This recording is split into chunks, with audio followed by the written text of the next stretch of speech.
Hello and welcome to Spokane County Spotlight. I'm Spokane County Commissioner Shelly O'Quinn, and my guests today are Alisa May, Executive Director of Priority Spokane, and Ben Small, Superintendent of Central Valley School District. Welcome to both of you. Thank you.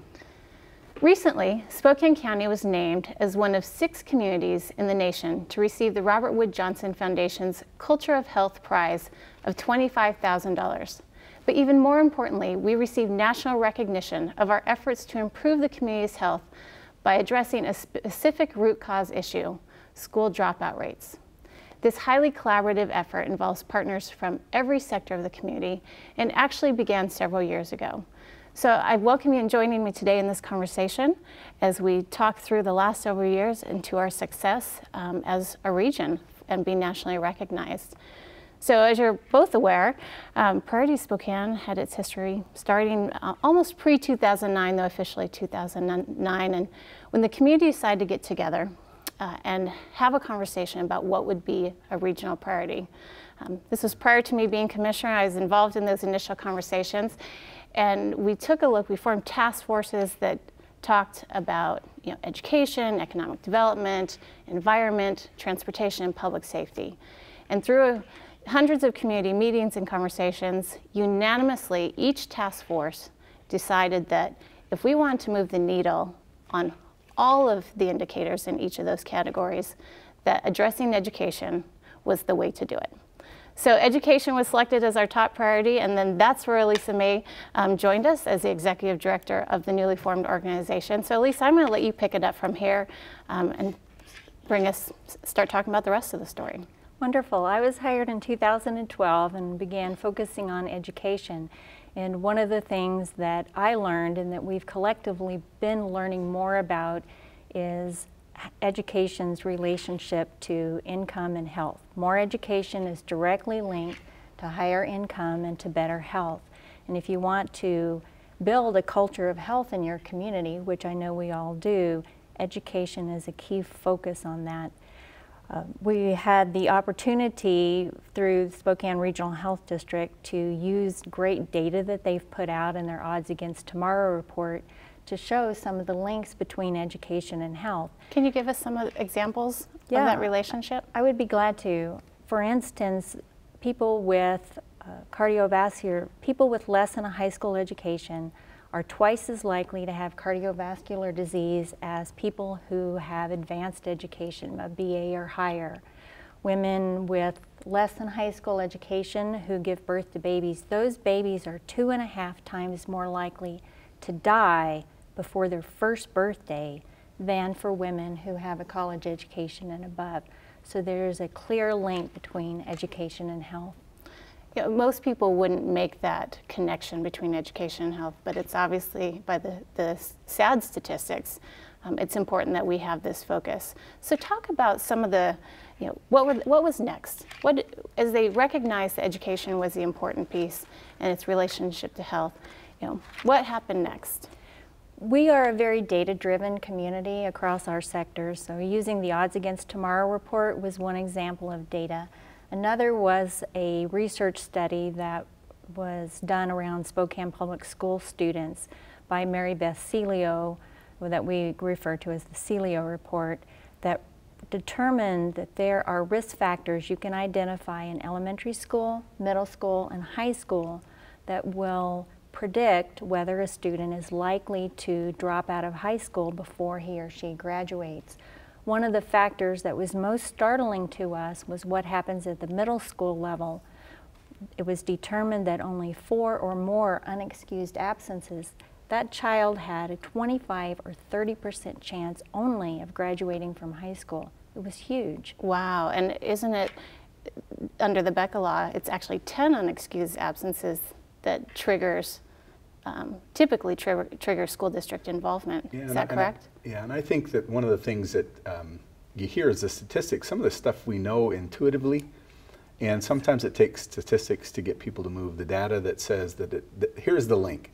I think in this country we've known for a long time that education has been the great equalizer and that it's the key to our democracy. Yep. Now here are the numbers, and here are the things that point to it directly, and I think that spurred some action in this case that maybe people knew intuitively, but weren't making the connections clearly. You talk about the Becker process, and I have to tell you, that's a technical process. Yep. And it's set up in law as a technical process. What are the interventions we're giving to our children prior to them getting to that? And what can we do as an entire community? And the thing that I think is so exciting about this is it's about an entire community coming around our children, not just education, not just school districts, not just individual schools or teachers, but an entire community say this is a priority. And when that happens, you start to see action. That's great. And the narrowing of this focus to truancy led to the creation of two amazing programs. The Robert Wood Johnson Foundation produced a video with Alisa May about how Spokane County partners decided to tackle truancy with two innovative programs.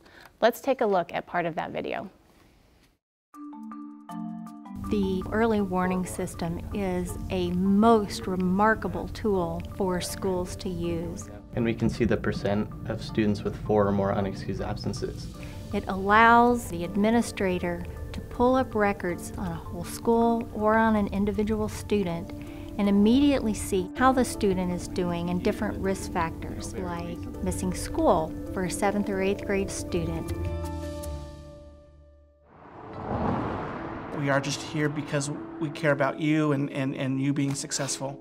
The early warning system is used to develop the community attendance support teams, which is a restorative practice to help the student and their family become re-engaged with school after the student has developed a truancy problem. How are you feeling about school right now?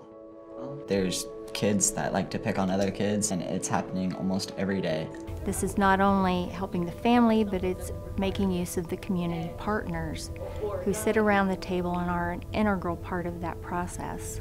How much do you think that's tied into your excessive absences? It's about half to 3/4 of it. As young people and their families get re-engaged, they're more likely to stay in school, and they create for themselves a much healthier life than if they had dropped out of school. So it sounds like the early warning system and CAST have helped us diagnose at-risk students and actually allowed us to work with them. So what has been your experience with this program? The experience that we're having with the CAST is far more than anyone expected.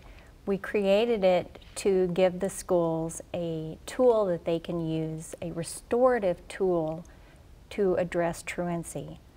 It is turning out to be far more than that. It is building community in the neighborhoods around the schools, because the schools are now working with those community partners in ways that they've never had before. The community partners are reaching out to the students and to the families in very specific ways based on the needs of those students that the family has never experienced. And what we're hearing from the families is the sense of, I never knew so many people cared about our family and about my child.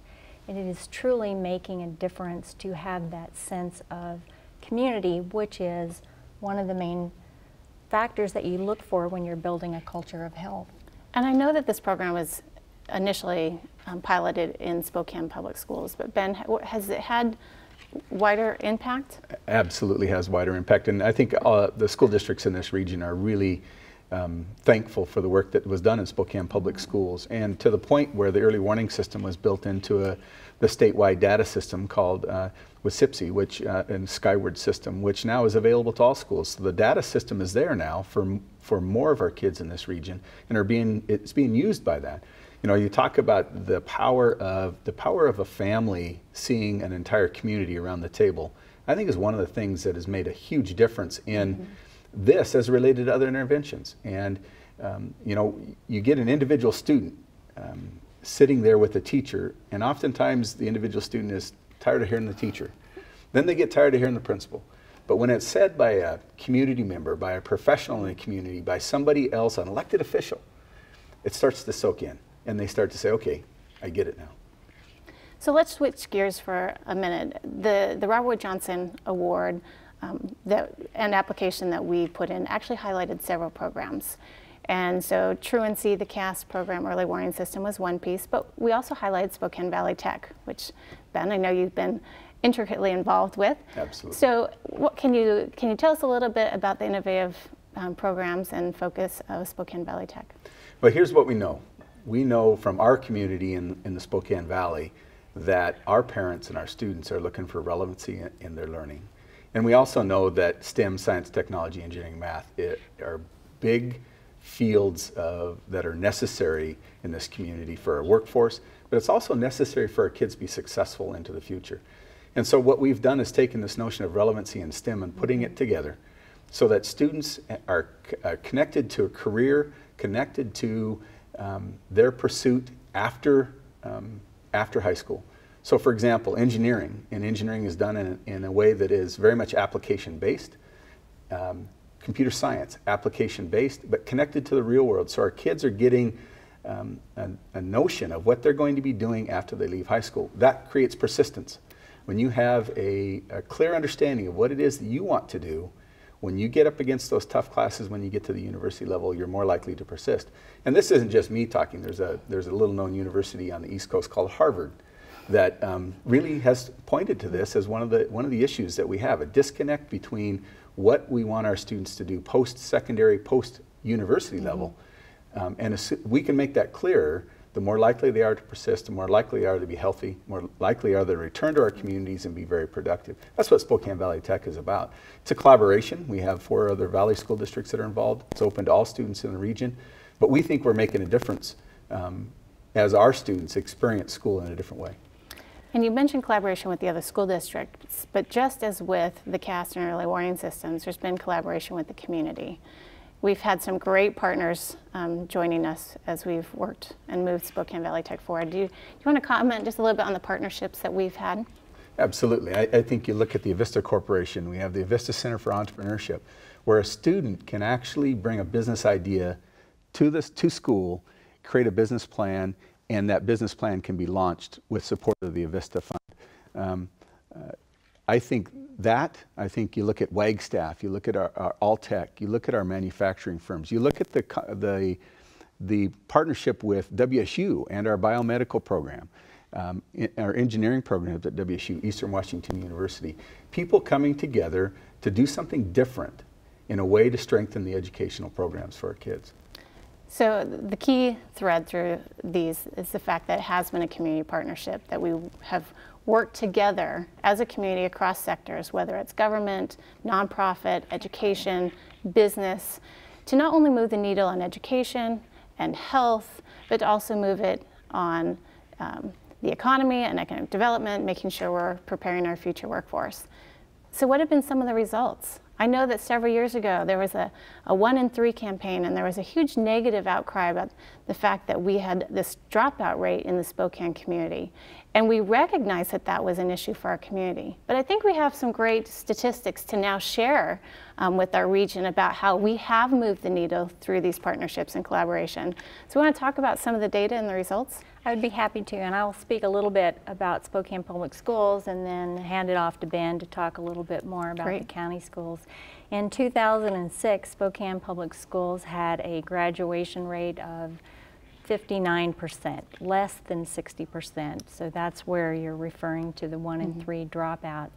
And I have to give kudos to Spokane Public Schools for being willing at that point to say, yes, this is a problem, and to have a change in attitude about what it was going to take to overcome that problem. So instead of just looking inward and saying, okay, well, we're just got to figure this out, they looked outward at the community and said, who else needs to be at this table to help us work on this? And they began a real community focus, working with partners such as Boys and Girls Club and United Way, and reaching out to help bring that up.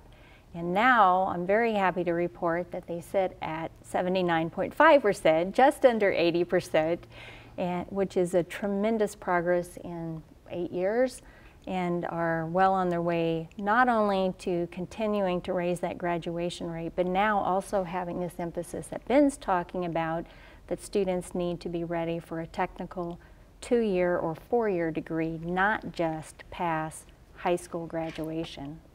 You know, and for us in the Central Valley School District, 1 dropout is 1 dropout too many. Yes. I think that's the way the regional superintendents and school districts, school boards, elected officials, and communities have tackled this. I tell you, one of the things that we did our strategic plan, and you talked about an outcome that we wanted in 5 years was 100% graduation rate. And so the notion is that this work has to be done across our entire systems. We're moving from a 91% graduation rate, and we're looking to figure out how we do that. And we're down to doing that one child at a time. Right. And although the strategies may be a little bit different, the outcomes are the same. And we can learn from one another as we move through that. You know, I look at Meade, I look at 9 Mile Falls, I look at Riverside, I look at Cheney, I look at the good work that's being done in this region, and I'll put this region up against any region in the state of Washington. Absolutely. As to what we're doing in order to improve the educational outcomes for our kids. That's exciting to me, and it's exciting to me that we're doing that together. That's great. I agree. We've had some phenomenal success and outstanding results in Spokane County. And you know, that was recognized by the Robert Wood Johnson Foundation in their Culture of Prize, and it was significant for them, and it was an important piece. So Alisa, do you want to talk about the national recognition from Robert Wood Johnson Foundation? I would be happy to. That has been such a journey. It was a year-long process, a very intensive process, because they take this seriously. Robert Wood Johnson Foundation is the nation's largest foundation that focuses solely on health. And they are turning more and more of their time, their money, their efforts towards recognizing communities that are doing something well, that are doing best practices, so that they can then refer other communities to begin learning from each other. So this year there were 253 initial applicants in this prize process, of which we were the only community that submitted a plan based on the connection between education and health, the only one. We went through a multi-stage process, and we're very proud to be one of only 6 communities that were recognized this year as being a community that builds a culture of health. We have, as we've talked about here, focused that on our educational attainment efforts, not only because education affects health, but much of our educational attainment work in Spokane County is specific to health. At Spokane Valley Tech, they've got a great biomedical training program. We have the medical campus over at River Point, which is a collaboration of 3 or 4 university programs over there in dental and medical, nursing, pharmacy. So we have much in our community around the connection between education and health. They're recognizing that, and everyone in Spokane County needs to say, we did this, I did this, our company, our school district did this, and this is why Robert Wood Johnson Foundation is recognizing Spokane County. And along with that recognition, Spokane County is also providing programs for other communities to emulate. So as the video, again, with Alisa explaining, is going to talk about some of these lessons. The essential lesson to be learned from Spokane is that it requires collaboration across many different sectors to achieve long-term, sustainable, root cause changes in your community. Our experiences have demonstrated that it is possible to take something as dreadful as a less than 60% graduation rate and move that needle up to now almost 80%.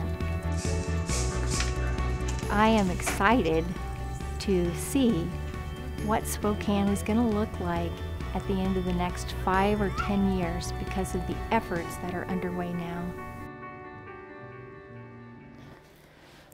Robert Wood Johnson Foundation has done a great job taking the work that we have done and putting together a video. So if there's any of our listening audience who would like to take a look at the video, it can be found on PrioritySpokane.org website.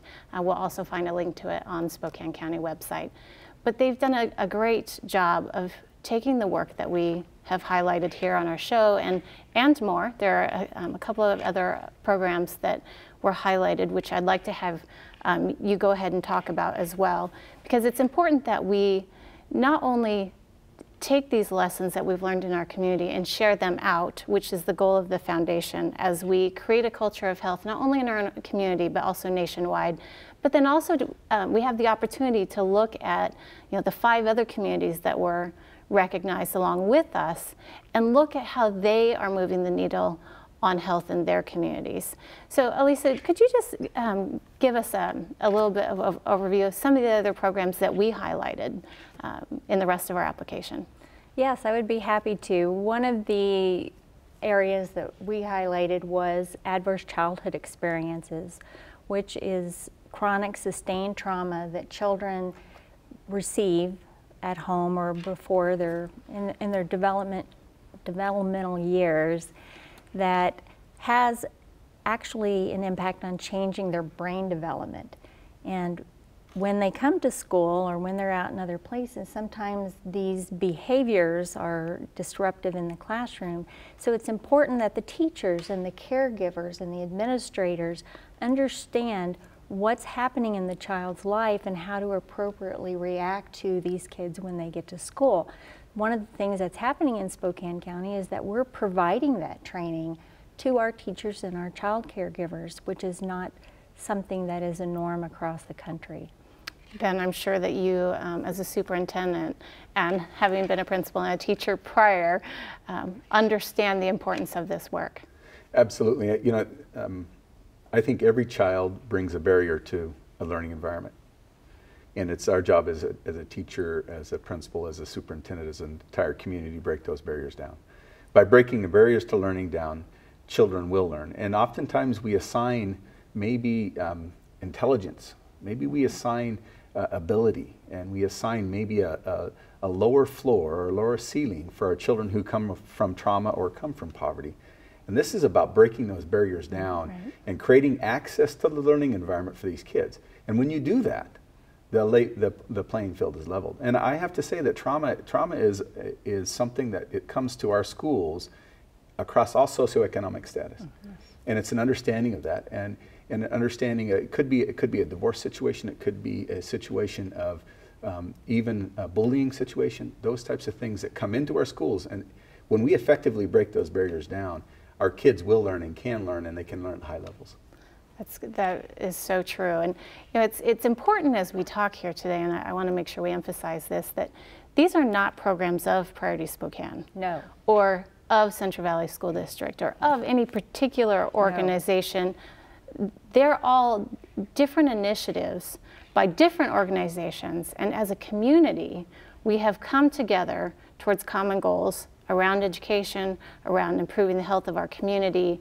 And it's by taking the work of all these different individual organizations and groups and bringing it together focused on a common goal that we've been able to move the needle. And so we just have a few minutes left, and so I'd love to hear your thoughts on the work that's being done, or even if you had anything else you want to comment on the prize, I'd welcome those now. Well, first of all, I think the prize is a pretty cool thing. I mean, you can talk about all the technical things. It's pretty cool to be recognized nationally as a community. It's something that we should be celebrating, maybe jumping up and down with joy. Maybe cool is not a research word, but I'm going to use it.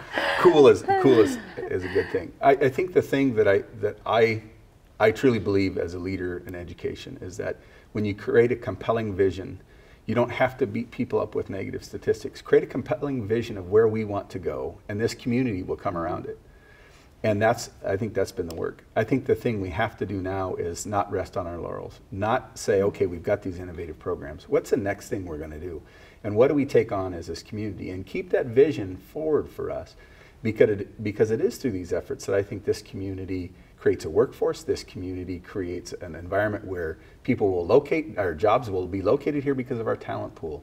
I think that is vitally important for us moving forward. Don't rest. I think the cool thing about this is that it gives us a story to tell about ourselves and to the rest of the world, that we are doing best practices in Spokane County across sectors. They're being effective, and because it's effective, we got national recognition for it. The true story is that we're doing it, that we are doing this work. Sometimes when you're in the middle of the hard work, it just seems hard to you and you don't realize that you're doing best practices. And the national recognition says Spokane County is building a culture of health. They're doing it, and we're going to give them the recognition. And so often as a community, because we are so deep in our work and because we're so, surrounded by the challenges every day, we often don't take time to stop and celebrate the work that we are doing and to celebrate the successes that we've achieved as a community. And this award from the Robert Wood Johnson Foundation, recognizing the efforts that we have put around education to create a culture of health in our community, are not only moving the needle, but actually can serve as examples to communities nationwide. And this is an opportunity for us to stop, celebrate, and then jump right back in and keep working. So unfortunately, I'm afraid that we are out of time. But for more information about Priorities Spokane and Spokane Valley Tech, I encourage our listeners today to go visit their websites. You'll be amazed at the work that they're doing. I'd like to thank my guests, Priorities Spokane Executive Director Alisa May and Central Valley Superintendent Ben Small, for joining me today. I'm Commissioner Shelly O'Quinn, and thank you for joining us for Spokane County Spotlight.